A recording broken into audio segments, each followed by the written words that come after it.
Okay, week 21, outlook number one. Let's go ahead and get started with the British pound futures. As we discussed in week 20, we were inside of a range. We had the break, I'll say this. I anticipated that, or I analyzed that we were going to respond from the area of interest and then start moving higher. As you can see, that ultimately ended up failing. Now, from my perspective and how I analyze and how I read the charts, uh, on actually, I think it was Thursday, my group and we went over why this failed in detail and where price is most likely going to be drawn towards. But I will also say that previously in other outlooks, I did say that these are potential targets. I was just hallucinating and was focused on this target. But I'm going to break it down here, actually, why this ended up failing, similar to how I broke it down in my group meeting. So, this area of interest is actually invalid based off of how I define my areas of interest and entry points. Now, why is that? One, because this is a liquidity draw here, if I was to look for an entry, it would have been uh, on immediately following something on the lower time frames here. But on top of that, every single area of interest that I look for based off the 4 hour time frame has to be coupled to a response from another area of interest, especially if it's an inefficiency object. And so because this price gap here that I have marked out, it is a price gap, but it's not a valid area of interest for me, this ultimately ended up failing. Now, let's dive in a little deeper.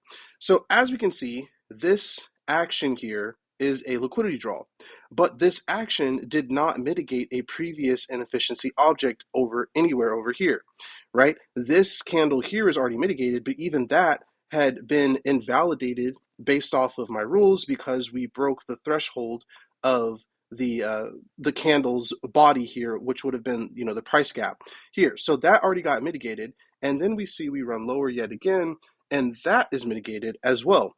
So we had two successive liquidity draws generating tons of liquidity at this low, and then that led to a run higher. But as you can see, this run ultimately failed to achieve the target, which is that daily or that macro high there. And then, as you can see, we started basically ping-ponging around in the premium side for a little bit of time, not ever reaching that target, and ultimately decided to run lower. So we ran back lower, and it looked as if we were going to mitigate this, and this would have been the play. But it didn't have enough liquidity.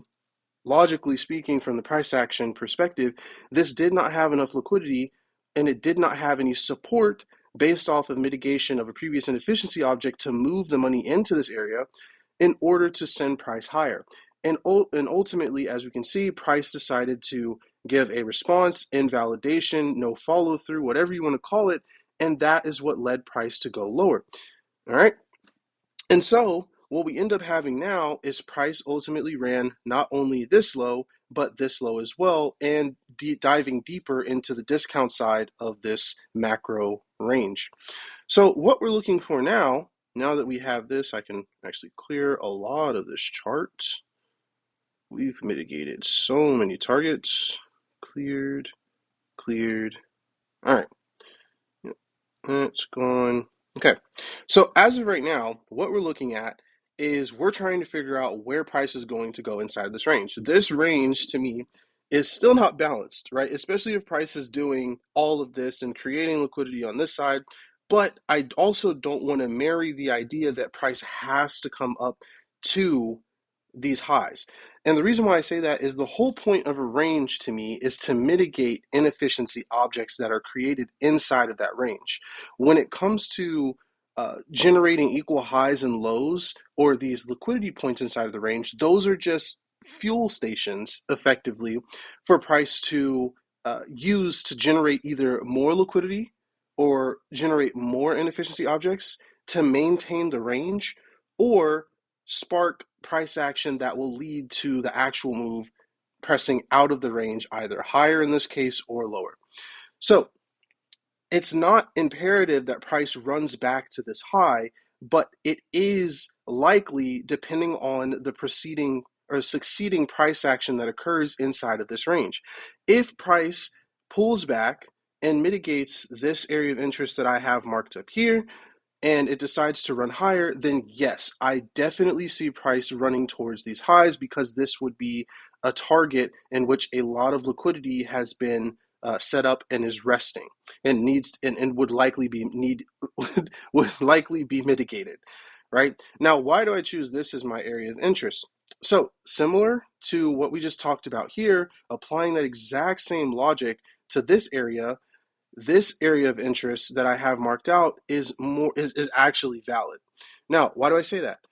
The first thing is this area of interest, which is this price gap here, and I know it's really difficult to see, but it is definitely a price gap. These wicks don't touch.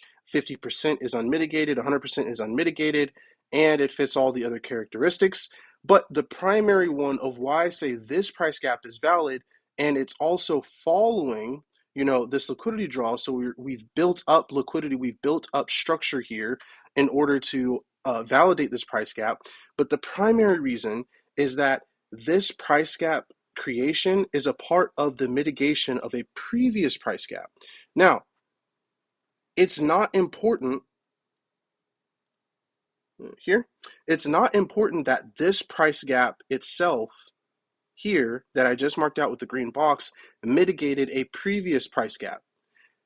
That's not the important point.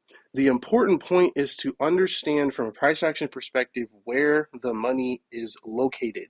And this shows us pictorially, graphically, that there was money here strong enough and sustained enough to mitigate this price gap and then push it into this area as it ran this high. And the marker, or the validation of that would be the mitigation and then the follow through to clear this previous liquidity point here immediately afterwards. As you can see, we have mitigation and then immediate run to the high with no with uninterrupted price action. I'm losing my words here. Uninterrupted price action. And so because of that, after that uninterrupted price action here happened, we see that price tried to come back to fill it immediately, understanding the principle of trading in general is to balance inefficiency. This failed to fill in this inefficiency, thus leaving an area of interest behind, and then we see that price absolutely just skipped and rocketed away. So if price is going to draw lower, what I would like to see over, well, I'm not going to say when, but whenever this happens, I would like to see price pull back to this area of interest. In the meantime, price is very well likely to start ping-ponging in the range, moving back to mitigate whatever is up in this area, so on and so forth, and then start moving lower. That's what I would most likely like to see. That logically makes sense to me after I, woke up out of my trance. All right, so that's what we're seeing on 6B. That was very in depth, but very much needed. All right, gold, not even going to talk about it. NASDAQ. All right, so as we talked about in the NASDAQ, we were looking for a continuation of price action to move higher. We actually did end up getting price action to move higher, and then that's interesting.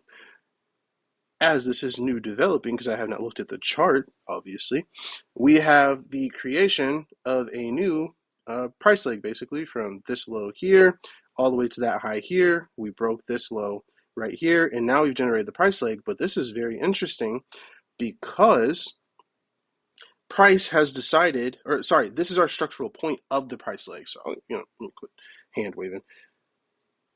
Boom, regular, cool. Then we have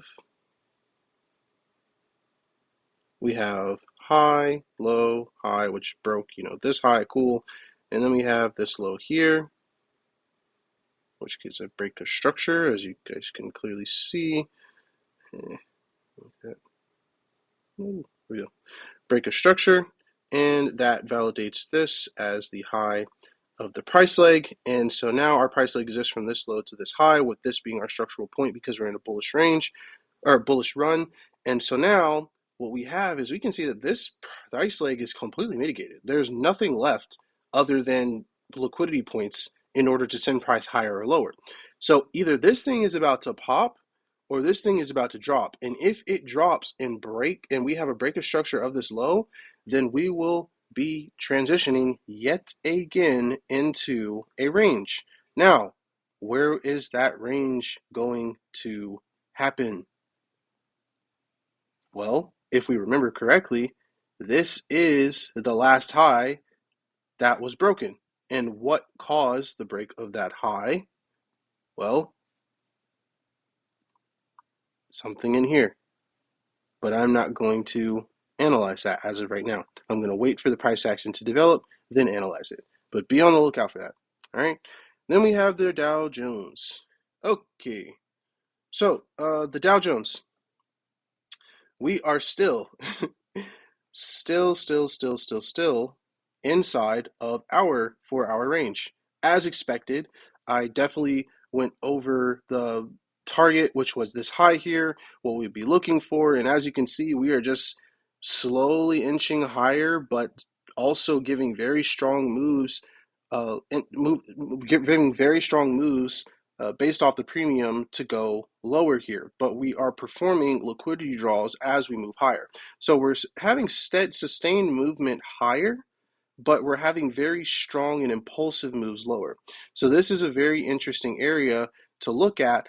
But if we're sticking with the range-based perspective and we see that not only is this a bearish range, but we're in the premium, this should be sign that price is looking to draw lower. Now, what is going to be the catalyst for that is yet to be determined. Now, if we're looking at it for the first time, looking at this chart here, what we can see is that we have performed not only one, but a second liquidity draw here, and that liquidity draw led to this price action here. Now, this price action is very, very, in my eyes, balanced. There's nothing on the 4-hour time frame that makes sense for a selling opportunity technically, right? So they're based off of what we just discussed. If there's liquidity draw, there's nothing really in this area that mitigated a previous price gap, generated a price gap or a sponsored candle that would lead to anything. So it's kind of like no man's land, respectively. And so we really can either move to a lower time frame to see if there's anything there, or we just have to sit on the sidelines. And so that's it, viewer discretion, not a financial advisor, but that's really what we're talking about here. But if I was looking at it, zooming out, forgetting about entries, understanding the range mechanics here, I'm still convicted and convinced that price will move lower. Now, just because I'm convinced doesn't mean